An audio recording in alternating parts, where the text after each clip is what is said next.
Greetings and welcome to another episode of Pop's Collection. I'm Ron Tweedy. Joining me is Pops, and today we're going to be talking about episode 2 of She-Hulk Attorney at Law.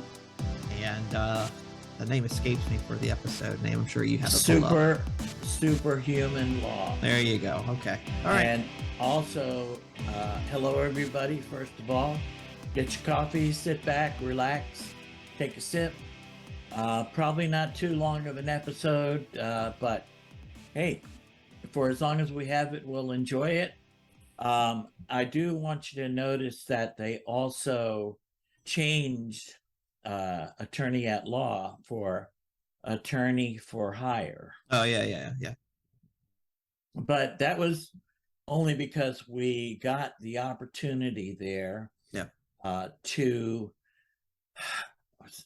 we saw her change into the Hulk in court, and they won the case, but they didn't win the case. No, they won the case. Right, but the defense attorney got the judge to declare a mistrial because she saved the people. Right. It made them, yeah. And so influenced their decision. Yeah. Not necessarily a win or a lose thing. It was just a mistrial. So it'll probably have to be retried with different folks. Yes. I, that was a conundrum there because what does she do? Let the jurors get crushed, or does she save them? Yeah, well, all I could think of was the dream sequence with the Incredible Hulk when he was in court and Stanley was one of the jurors and he starts smashing things apart, which that was way more entertaining than this. I'll have to say. Oh yes, but that was also Lou Ferrigno. Yeah, of course. So I mean, it was like real. I'm sure that everything was made out of flimsy wood, balsa wood, or whatever. But sure. Still, it was a realistic type thing, whereas this was all CG. So not only do they declare a mistrial, but she gets fired. Yes, that's right. So your thought last week that if we treat her as a villain, it seems to me like they're pushing her down that direction. What do you think about that? I don't think it's intentional, but I do think that the theory remains there. We talked a lot about last week about, and I think actually, I don't know if we touched on this or not, but our church has some material around women's ministry and about what women are for, and how does a woman embrace biblical femininity and things like that. And one of the main points that they drive home is that the core sin for women is autonomy, and I can't think of a better picture of this core sin being manifest than Jennifer Walters, attorney at law. She through providence, she has been given this great gift.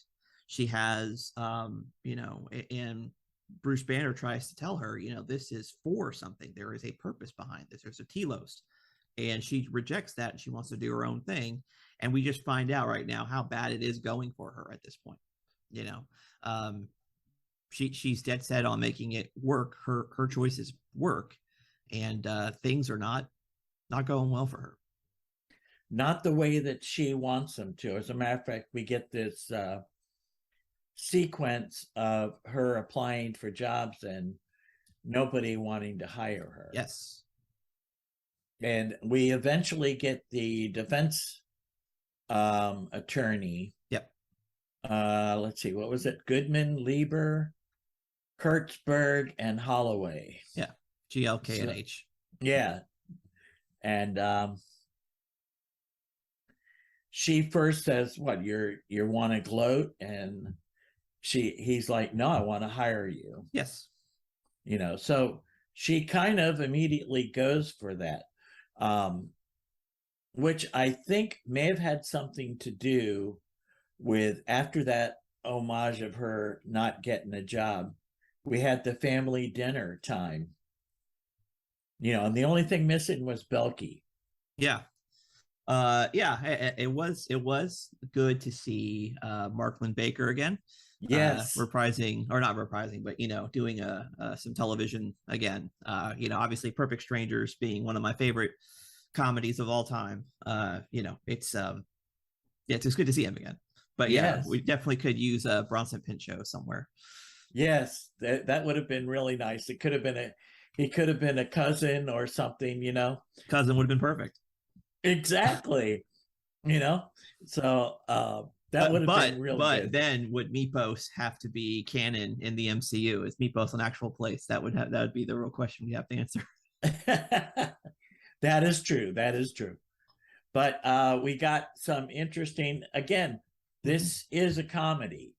Yeah, So we got a lot of interesting things with yeah, Jennifer as She-Hulk helping her dad out, carrying all these, 5-gallon jugs of water in. And yeah, Dad, I'm glad you're hydrating, but really, yeah. or Well, that was more of a little blip at the end. We didn't really see all that in the actual episode itself. It was just kind of a comedic thing. yes, yes. Well, they did add that. Well, she after that is when she meets the defense attorney, Yeah, yeah. and she accepts the job, Mm-hmm. but when she gets to the building, he tells her that he wants her to do it as She-Hulk, and she's been like, Yep. this whole time, no, I'm not going to do that. Mm-hmm. Mm-hmm. You know. Mm-hmm. So you have that first that she's not going to get there, but she did get a corner office Mm-hmm. with windows Yeah. all the way around. I Right. mean, it looks like it would be a good thing if she were to, uh, you know, take it. Right. But I find that this actually is again, this is another I think unintentionally interesting thing that happens in the story. So we've already talked about the first episode where we talk about how, autonomy run wild is really a bad thing for humanity in general, women in particular. Yes. But this part to me is the most unintentionally interesting thing because you think about it, this is almost a perfect allegory for diversity and inclusion and equity programs that they have in corporate America. The idea is that you want to hire folks that aren't straight white men, and that's why you hire them. It's not whether they're good attorneys or not. And that's the same thing with Jennifer's case. It doesn't matter how good of an attorney she is. The fact that she's green makes her a diversity candidate, and they hire her because of that. And it's not about what you can do; it's about who you are, and they want to make sure that they have their diversity candidate on the slate. So Which she's not only green, but she's a female too, on top of that. exactly. So even higher intersectionality points. So I think actually this is a really good um, critique of that particular factors that folks, anybody who works in corporate America today has to navigate those troubled waters, and we get to see that really up close, and the ridiculousness of that. So again, like I said, I don't think the writers intended for that to happen, but that is an interesting twist of events that we get to see here. A sidebar for Mm. an attorney. Sure. But yes, I mean, she was turned down by so many people because of her Hulkness. You Well, know? I wouldn't say that. I would say it's more of her actions, because what she did in the courtroom, not necessarily about who she was. It was, they don't want another incident like that happening when they're representing their clients and having mistrials. I think that's what the idea was. It wasn't it what to me, that was what I got from it. It wasn't about, personality or the person character. It's what the risk is in hiring somebody like that. Right. And we also get she feels that she has She-Hulk under control. Yeah. And so to her, that's not an issue. Right. And she is not Bruce. Right. You know? Yep. Bruce had all those issues and all those things happened. Yep. way back when, and Yep, that's the image that they got. So that's also, I guess you could say it was Hulk profiling. I guess. That just because she's green, she's gonna. Yeah, enhanced profiling. I don't know, but it's again, it has to do more about the behavior than the actual thing, right? Yes. Um, yeah, and speaking of Hulk, I think glad you brought him up because we get to see the last. I think probably the last that we'll see of Bruce Banner in this series, him getting taken away to presumably Sakaar to take care of some issues on Planet Hulk. So we'll see. I doubt we'll hear from him again in this series, but hopefully that sets up something in the future.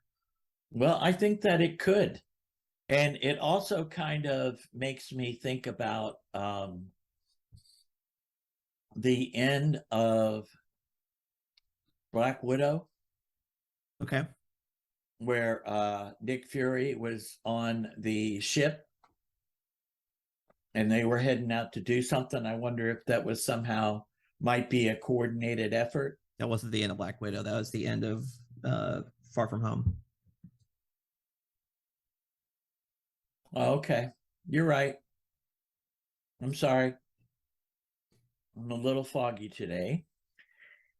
Okay, well, anyway, so Yeah. uh the boss wants her to take on her first client, Yeah. which happens we get to see Blonsky, Emil Blonsky. Yep. After a very long time, it's been a long time coming. We actually get to see the return of Tim Roth reprise his role. So the Incredible Hulk is still canon in the MCU, which is great. No real explanation about what happened between Edward Norton as Bruce Banner, but nevertheless, we get to see that. So That might have been another multiverse. You I don't never know. know. I don't know. I don't know either. But we did that was another comedic moment too. She couldn't visit him as Hulk, Oh yeah, yeah, yeah, yeah, and plus he was talking about how he had changed yeah. and how he had written everybody haikus and stuff. Mm-hmm. So we had that little joke going Yeah, there. yeah. That was fun. And we also got the fact that he said to her that it was the army that gave him the super soldier serum. He wasn't wrong.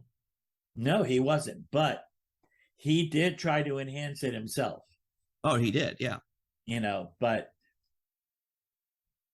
she did decide to talk with her cousin before, yeah, you know, she took the case, but yeah. like he said, you had already decided to do it. Mm-hmm. Yeah. So she is definitely going to put herself out there now. And she tells the boss, yeah, I'm going to take the case. Yep. And then he tells her to turn on the TV. Yep.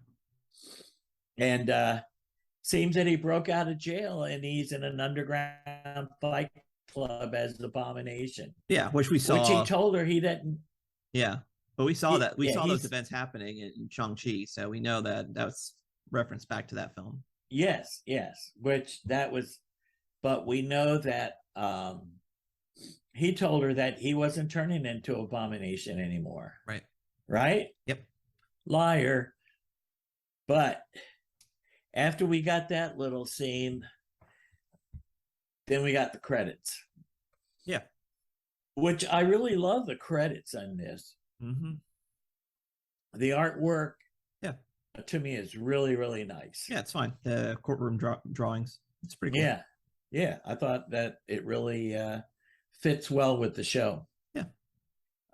But other than that, there Yeah. really is not a whole lot to say about it. Well, it's a short episode, so I mean. Yes. Yes, it is. And we already discussed the meat of the matter, Sure. as far as anything that had any kind of substance to it. Mm-hmm. But again, it is a comedy, and yet to see her as the villain. But you could say defense attorneys are always seen as the villain. Nelson and Murdoch would disagree with you. Yeah, I guess you're right. That's true.